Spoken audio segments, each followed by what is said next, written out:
शुक्रिया। मौजूद सभापति साहब, मंच पे मौजूद हमारे उत्तर दिनाजपुर जिला के सभापति जनाब मोहित सिंह गुप्ता साहब, यहाँ पर मौजूद कांग्रेस के तमाम लीडर, हमारी महिला नेत्री, युवा नेता और आप सभी इनकलाबी साथी, बड़े बुजुर्ग, मेरी माँ और बहन जो इस ठंडे में यहाँ बैठी हुई, आप सबका तहे दिल से सलाम और नमस्कार के साथ आप लोगों के सामने अपनी बात रखते हैं।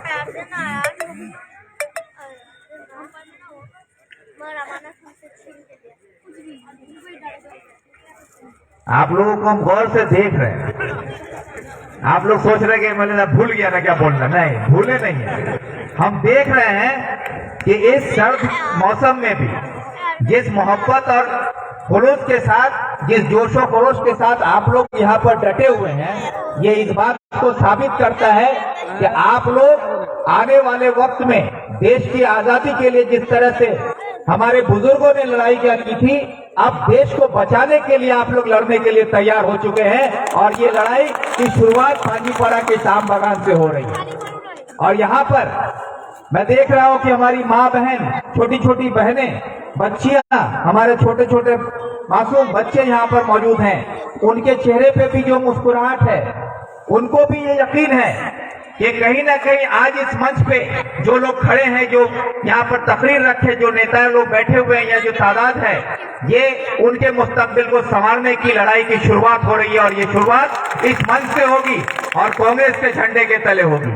जो लोग ये कहते हैं कि कांग्रेस में चंद लोगों के जाने से क्या होगा, कुछ दिन पहले इसी इलाके के आपके यहाँ से चुने हुए रहनुमा जनाब रब्बानी साहब, जो कि एमएलए हैं और मगरबी बंगाल के माइनॉरिटी के मिनिस्टर हैं, उन्होंने ये कहा था कि कांग्रेस कोई फैक्टर नहीं है, विक्टर कोई फैक्टर नहीं है। आज रात को जब सोते हैं तो ख्वाब में भी विक्टर नजर आता है, कांग्रेस नजर आता है। ये आलम हो चुका है। गोती से शुरुआत हुई थी ग्वालपोखर में, गोती के बाद चुरा कुट्टी, लोधन, लोधन से पांजीपाड़ा, अब अगला धावा खागर अंचल में होगा। और ये भी याद रखिए, ये लड़ाई जो है ये किसी को हराने और किसी को जिताने की नहीं है। ये लड़ाई है कांग्रेस की, आवाम को जोड़ने की, देश को बचाने की। एक तरफ फिरका परस्त ताकत और एक तरफ ममता बनर्जी की लुटेरी सरकार। इन दोनों के बीच में जो आवाम पिस रहा है, उसको बचाने का पीड़ा अगर किसी ने उठाया है तो वो कांग्रेस ने उठाया है। और कांग्रेस आप लोगों को ये यकीन दिलाती है कि आज मैं इस मंच पे क्यों खड़ा हूँ। मोहित सिंह गुप्ता जो आज हमारे जिला सभापति हैं, उनके साथ मंच साज कर मैं आपके सामने खड़ा हूँ। कल तक हम लोग मुखालफत में खड़े होते थे, उस वक्त भी मैं हुकूमत के खिलाफ लड़ता था। आप लोगों के बीच में इसी मंच पे आकर, इसी आम बागान में आकर मैं उस वक्त भी ममता बनर्जी के खिलाफ था और बीजेपी के खिलाफ था, लेकिन मेरी पार्टी कोई और थी। लेकिन आज जो लोग ये सोचते हैं कि विक्टर को तृणमूल में चले जाना चाहिए था, बहुत लोगों ने मुझे सलाह दिया कि तृणमूल में चले जाइए, तृणमूल में जाने से ये मिलेगा, वो मिलेगा, यहाँ फायदा होगा, वहाँ फायदा होगा। अरे आज मैं उनसे कहता हूँ कि ये आपकी नादानी और कम अकली थी, जो कि मैं देख सकता था वो आप नहीं देख सकते थे। आज आकर इस मंच पे देखो कि ये जो मोहब्बत मिल रही है, ये जो इज्जत मिल रही है, ये तृणमूल में कहीं नहीं मिलती है, ये कहीं नहीं मिलेगी तृणमूल में। आज मैं दावे के साथ कह सकता हूँ कि आज हम लोग यहाँ पर जो मंच पे मौजूद हैं, हमारे पास कोई ओहदा नहीं है, हम कोई जनता का चुना हुआ प्रतिनिधि नहीं है। आज हम एमएलए नहीं है, मोहित सिंह गुप्ता एमएलए नहीं है, कोई जिला परिषद नहीं है, कोई यहाँ पर सभापति नहीं है, कोई प्रधान नहीं है। लेकिन फिर भी जहाँ भी हम लोग जाते हैं, हजारों की भीड़ आती है और जिस जगह से गुजरते हैं वहां पर लोग खड़े होकर कम से कम इज्जत से मिलते हैं। और लेकिन तृणमूल का प्रधान, तृणमूल का सभापति, मंत्री जहां से गुजरता है, गुजरने के बाद लोग कहते हैं चोर जाके, चोर जाके। ये होता है कि नहीं? तो यही फर्क है कि हम लोग आवाम की बात करते हैं, इंसाफ की बात करते हैं, हक की बात करते हैं, आपके लिए बोलते हैं, आपके लिए लड़ते हैं।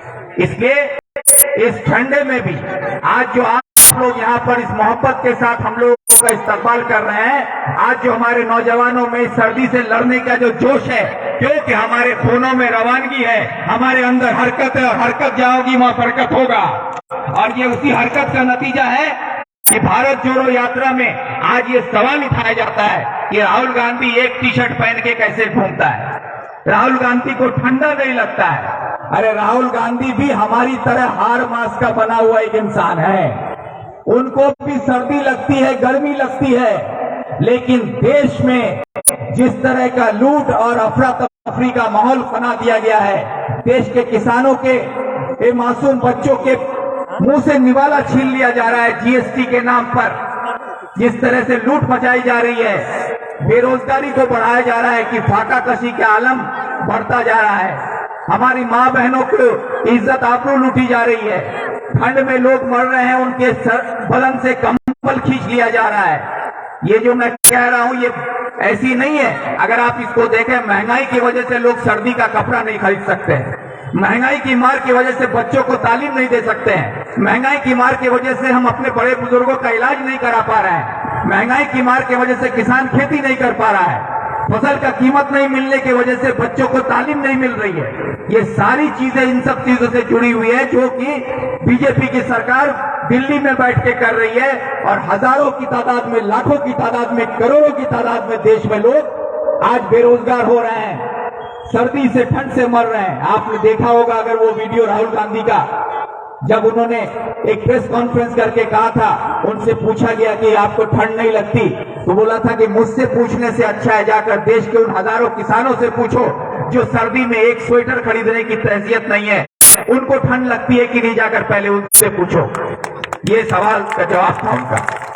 आज हम लोग यहाँ पर तो सब कोई गर्म कपड़ा पहने हुए हैं, कोई चादर में है, कोई स्वेटर में है, कोई जैकेट में है, लेकिन आज भी इसी पांजीपरा में आपको ऐसे बहुत सारे लोग मिल जाएंगे गांव गांव में जिनके बदन पर आज भी शायद एक स्वेटर नहीं होगा, रात को सोने के लिए एक कंबल नहीं होगा, इस ठंड में ठिठुरते हुए रहते हैं। और उनके सामने हम लोग जो भी पहने हुए हैं अल्लाह ताला का शुक्रिया अदा करते हुए कि हमारी तो ये हैसियत है, लेकिन उनके लिए आज एक स्वेटर, एक कंबल भी बहुत महंगा पड़ जाता है। ऐसे लोगों के लिए सोचने की जरूरत है कि अगर हम सब मिलकर इकट्ठा हो और जो चोरी कर कर हमारा कंबल, हमारा चादर, हमारा निवाला, हमारा शिक्षा, हमारी तालीम, हमारा सड़क, हमारा पानी, हमारा बिजली चोरी कर रहा है, उन चोरों के खिलाफ हमको इकट्ठा होना होगा। और उसके खिलाफ खड़ा होने के लिए यही कांग्रेस एक मंच है जो तमाम चोरों को एक कगार में खड़ा करके आवाम की बात कर सकता है। नहीं तो यहाँ पर अगर आपका मंत्री भी खड़ा हो ना, तो वो आपकी बात नहीं करेगा, वो चोर की बात करेगा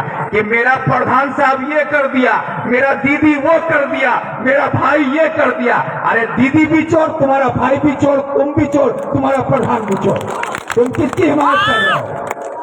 तो इसलिए आप लोगों से हम कहना चाहते हैं कि ये चोरों के खिलाफ जो लड़ाई है, ये भारत जोड़ो का जो ये नारा राहुल गांधी ने दिया है, ये भारत जोड़ो का मतलब क्या है?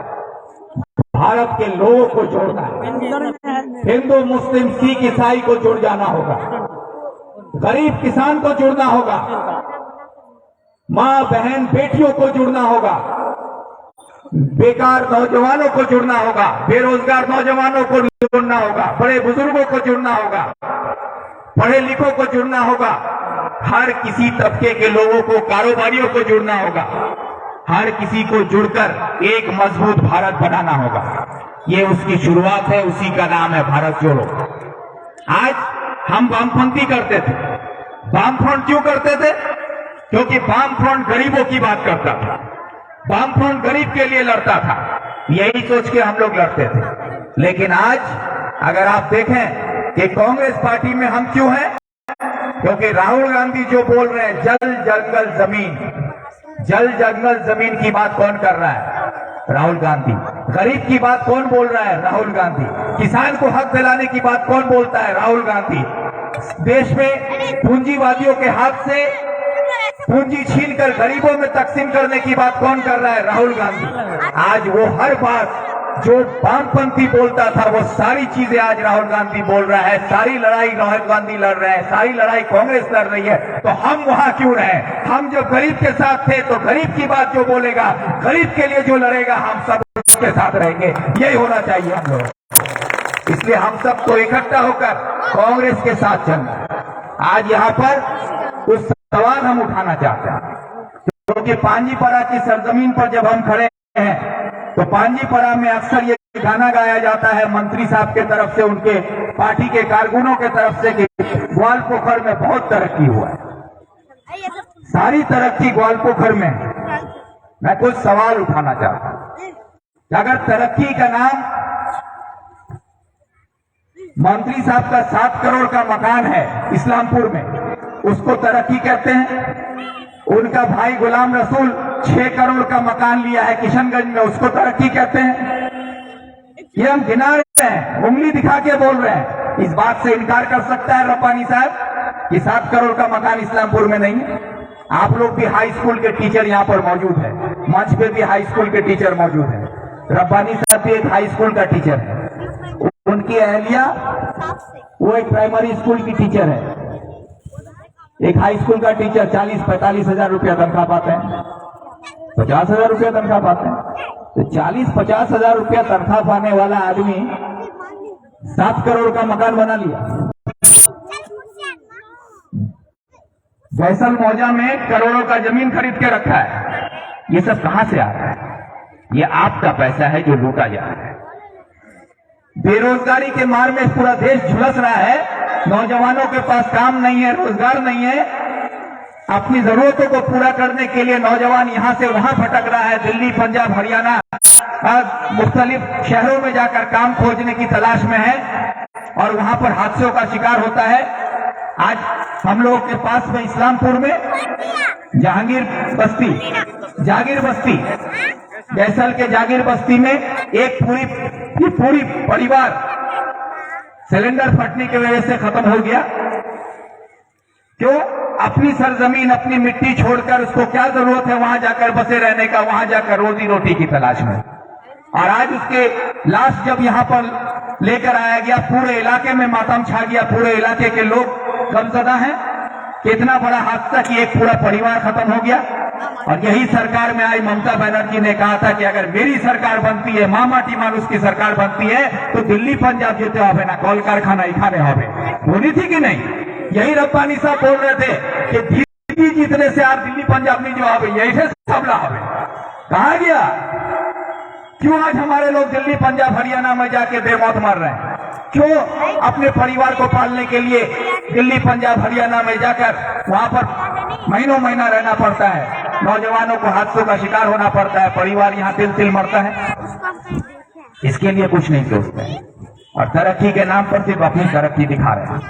इसलिए हम कहते हैं, हमको आपका 7 करोड़ का मकान, आपके भाई का 6 करोड़ का मकान, ये आपको मुबारक हो, उससे हमें कोई लेना देना नहीं है। लेकिन मैं आपसे सवाल करता हूं जनाब रब्बानी साहब कि आप हमारे माइनॉरिटी के मिनिस्टर हैं और पांजीपारा में जो माइनॉरिटी का जो मदरसा बनाया गया है, मॉडल मदरसा, उस मदरसे में उर्दू को एफिलिएशन क्यों नहीं दिया गया? क्यों ये इलाका उर्दू से जुड़ा हुआ नहीं है? क्या उर्दू के लोग यहाँ नहीं है? एक मॉडल मदरसा बनाया गया पश्चिम बंगाल सरकार के इसमें, और उसको लेकर आप वाहवाही बटरते हैं कि मैं मदरसा बना दिया। अरे बनाने वाला तो सरकार था और उसके एफिलिएशन 2009 में मिला था जब वामफ्रंट की सरकार थी। भले वो बात को दरकिनार कर दीजिए, आप माइनॉरिटी मिनिस्टर है, उर्दू को एफिलिएशन क्यों नहीं मिला? ये सवाल नहीं करेंगे हम? उर्दू को एफिलिएशन क्यों नहीं दिया गया? जबकि ममता बनर्जी कहती है हम उर्दू को दूसरी जुबान का दर्जा दिए हैं, तो आज मॉडल मदरसा में उर्दू को एफिलिएशन क्यों नहीं दिया गया? आप लोगों में बहुत सारे ऐसे लोग होंगे जो अपने बच्चों को भर्ती करने गए होंगे उर्दू मीडियम का, तो हेडमास्टर साहब बोले होंगे कि यहाँ उर्दू का भर्ती नहीं होगा। क्यों? क्योंकि उर्दू है ही नहीं वहां। ये सोचिए, मदरसा है लेकिन उर्दू नहीं है। और मंत्री है गुलाम रब्बानी साहब, वो भी किसका? माइनॉरिटी का। कहा का? पांजीपारा का। उसके बाद भी नहीं मिल रहा। ये सवाल नहीं है? और माइनॉरिटी का मदरसा आपके पास है, सर्विस कमीशन, मदरसा सर्विस कमीशन, जिसको पिछले 10 साल से ममता बनर्जी ने रोक रखा है। एक भी मदरसा में किसी टीचर का बहाली नहीं हुआ। और आपको शर्म आना चाहिए था कि अगर आपके अंदर गैरत और जिल्लत नाम की थोड़ी सी भी इज्जत आपके अंदर बची भी होती तो आप या तो मिनिस्ट्री से छोड़ के निकल जाना चाहिए था आपको। आप अपने दफ्तर में एक टीचर नहीं ले सकते हैं और आप एक एनजीओ के नाम पर एनजीओ के जरिए टीचर की बहाली करते हैं मदरसा में। और वो एनजीओ किसका है? आप लोग तो ये सब खबर नहीं रखते हैं, खाली सुन लिए कि एनजीओ से मास्टर लीजिए, लेकिन एनजीओ डा कहा, एनजीओ डा फिर वहां रहे, एनजीओ डाउल का तृणमूले रहे मजहर नाम सुनी आलेमानुरी आदमी आलेमानुरी चिनी सब कोई ना जिला परिषद छी सभाधिपति वार हस्बैंड वार आदमी वार होल एनजीओ वार एनजीओ से फिर मास्टर लिबो। तो ये जो खेल है ना कि सरकार को मास्टर का बहाली करना चाहिए, सरकार नहीं कर रही है, एनजीओ के जरिए वो भी उसी के पास। तो ये जो सारा चीज है ये चीज को समझिए कि इधर से भी लूटो उधर से भी लूटो, हर तरफ से लूटो और बर्बाद कौन होगा? आप और हम। इसलिए ये सवाल आप लोगों के सामने हम करते हैं जनाब रब्बानी साहब से कि आप माइनॉरिटी मिनिस्टर हैं, माइनॉरिटी में एमएसडीपी एक प्रोजेक्ट है, स्कीम है, उसमें ये कहा गया है कि जहां पर भी 80% से ज्यादा या 80% माइनॉरिटी का इलाका होगा वहां का बिजली, पानी, सड़क, प्राइमरी स्कूल, मिडिल स्कूल, बिजली, हर सुख सुविधा वहां पर आप कर सकते हैं अपना एमएसडीपी फंड के जरिए। ग्वालपोखर जो है वो 80% माइनॉरिटी पॉपुलेटेड इलाका है, 80% लोग यहाँ माइनॉरिटी के हैं। तो आपका एमएसडीपी से क्या एक भी गांव का बिजली, पानी, सड़क, प्राइमरी स्कूल, साफ क्या बोलते हैं उसको, स्वास्थ्य केंद्र, ये सब बना है आपके यहाँ? नहीं बना है। क्या बना है? एक भी गांव है पूरे इलाके में? कहीं नहीं है। तो ये सब सवाल है, ये सवाल अगर आप लोग नहीं समझिएगा तो सिर्फ आएगा, माइक पकड़ेगा, बोलेगा दीदी माँ माटी मानो से काम करे दिले, क्या दिया दीदी? लक्ष्मी भंडार। दीदी क्या दिया? कन्याश्री, रूपोश्री, सबूत साथी, ये सब आप लोग को गिना देगा। तो ये सब है क्या? हम आप एक कहानी सुना के अपनी बात खत्म करेंगे। एक चकलिया में एक बहुत मशहूर चोर है, उसका नाम है कलवा चोर। कलवा चोर चकलिया में। तो चोर जो है उसको चोरी करने का आदत है, तो वो अपना आदत से मजबूर चकलिया बस स्टैंड में बस रुका, बस से पैसेंजर उतर रहा था, तो कलवा चोर गया, पैसेंजर का जेब से 5,000 रुपया चोरी कर लिया। आज चोरी करके बस स्टैंड का उल्टा तरफ चाय का दुकान में जाके बैठ के चाय और बिस्किट खाने लगा। अब जिसका पॉकेट से पैसा चोरी हुआ वो जब समझा कि मेरा पैसा चोरी हो गया है तो वो लगा रोने चिल्लाने कि मेरा सारा पैसा चोरी हो गया, मेरा पॉकेट में कुछ नहीं बचा, हम घर कैसे जाएंगे, बच्चा का सामान कैसे लेंगे, दवा कैसे लेंगे। उसको घेर के कुछ आदमी खड़ा हो गया कि क्या हुआ क्या हुआ क्या हुआ।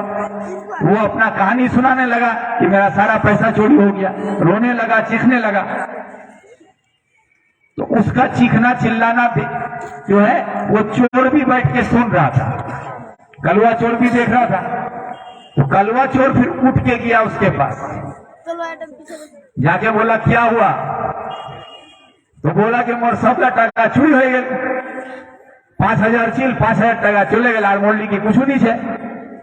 तो वो कलवा चोर बोलता है कि कोई बात नहीं है, हम हैं, ये लो 500 रुपया। उसको दिया 500 रुपया। अब जिसका पैसा चोरी हुआ वो तो सोचा कि कलवा चोर बहुत बढ़िया लोग, ये आतला लोग लिखी कानू कोई कुछ नहीं दिले, और यहाँ वो 500 टका दिले, तो उसको दुआ भी दिया और घर चला गया। तो ये जो लक्ष्मी भंडार है ना, ये ममता बनर्जी रब्बानी, ये वही कलवा चोर है। ये लोग आपका चारों तरफ से लूटता है, आपका चारों तरफ से पैसा लूट रहा है। आप ही का पैसा 5,000 रुपया लूटता है, फिर 500 रुपया देता है लक्ष्मी भंडार। इधर से लूटता है उधर से देता है रूपोश्री, इधर से लूटा उधर से दिया सबूत साथी। ये आप ही को लूट के आप ही को दे रहा है। आज अगर आपसे हम सवाल करें क्या आपका सरसों का तेल का दाम कितना था, इस कई साल में कितना बढ़ गया? आपका सार का दाम कितना था, आज सार का दाम कितना है। आपका बीज का दाम कितना था, आज बीज का दाम कितना है। आज आपका दवा का दाम कितना था, आज दवा का दाम कितना है। आप जो भी सामान खरीदे, कल अगर आप 500 रुपया लेके हाट में जाते थे तो आपका झोला भर जाता था, पैसा बच जाता था। आज 500 रुपया लेके जाइए, झोला आधा भी नहीं भरता, पैसा खत्म हो जाता है। तो ये चारों तरफ से आपको लूट रहा है, तो ये कलवा चोर से बच के रहिएगा। इसीलिए ये कलवा चोर से बच के रहिए। और आपसे हम यही कहेंगे कि 20 तारीख को, जैसा कि हमारे जिला सभापति साहब बोले कि 20 तारीख को भारत जोड़ो यात्रा के समर्थन में सागर से पहाड़ तक का जो यात्रा कलकत्ता होते हुए मालदा तक पहुंच चुका है और मालदा से 18 तारीख उत्तर दिनाजपुर जिला में घुस जाएगा। 18-19 करते हुए 20 तारीख को आपके ग्वालपोखर में दोपहर के तकरीबन 12 बजे घरदप्पा, दोपहर के 12 बजे घरदप्पा में पहुंचेगा। तो आप सब तमाम मेरे खास करके